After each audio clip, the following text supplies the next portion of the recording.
आज सकाळी सकाळी पावसाचं एवढं वातावरण होतं, भरपूर असा पाऊस चालू होता आणि पहाटेपासूनच पाऊस सुरू आहे. तर स्वागत आहे तुमचं माझ्या मिनी ब्लॉगमध्ये. तर इथे हा हॉल जो आहे तो सेट करून घेतला, सगळं बेड वगैरे आवरला. त्यानंतर रूम क्लीन करायची होती, म्हणजे की किचन. तर सगळं हे आवरून झालं. त्यानंतर करायचं होतं, आता पाऊस असलं की काही ना काही गरमागरम नाश्ता पाहिजेच असतो आणि तसंही सकाळी नाश्ता होतोच.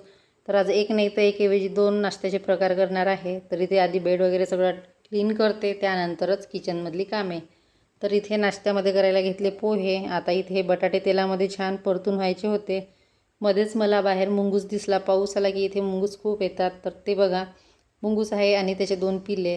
तर पाऊस होता त्याच्यामुळे ते इकडे आले आणि त्यांना गाडीखाली यायचं होतं. मी दिसली तर ते लगेच परत गेले, कारण कॅमेरा त्यांना दिसला आणि लगेच ते पुन्हा मागे फिरले. त्यानंतर इथे काकडीचे थालीपीठ करायचे होते. तर एकीकडे काकडी किसून घेतली, त्याच्यामध्ये कांदा, मिरची आणि बेसिक मसाले छान असे गरम गरम थालीपीठ केले. आता पावसामध्ये असं काही ना काही गरम गरम पाहिजेच असतं.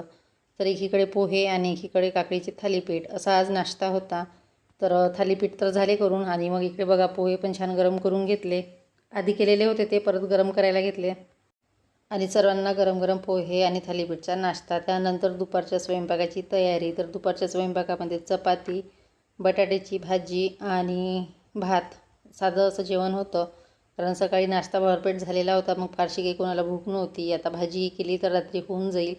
तर इथे बघू शकता मस्त अशी भाजी झालेली आहे. परत चपात्या केलेल्या आहे आणि त्यानंतर परत आता पावसाचं वातावरण सुरू, म्हणजे दिवसभर पाऊसच राहणार आहे आज, कारण 2 दिवस बऱ्यापैकी होतं. आता बघा खूप असा पाऊस येत आहे आणि असा पाऊस असला की मग बिलकुल घराबाहेर जायची इच्छा होत नाही. त्यानंतर मग पावसाचं काय तर आपलं TV पाहणे. तर चला इथेच व्हिडिओला एंड करते. Bye bye.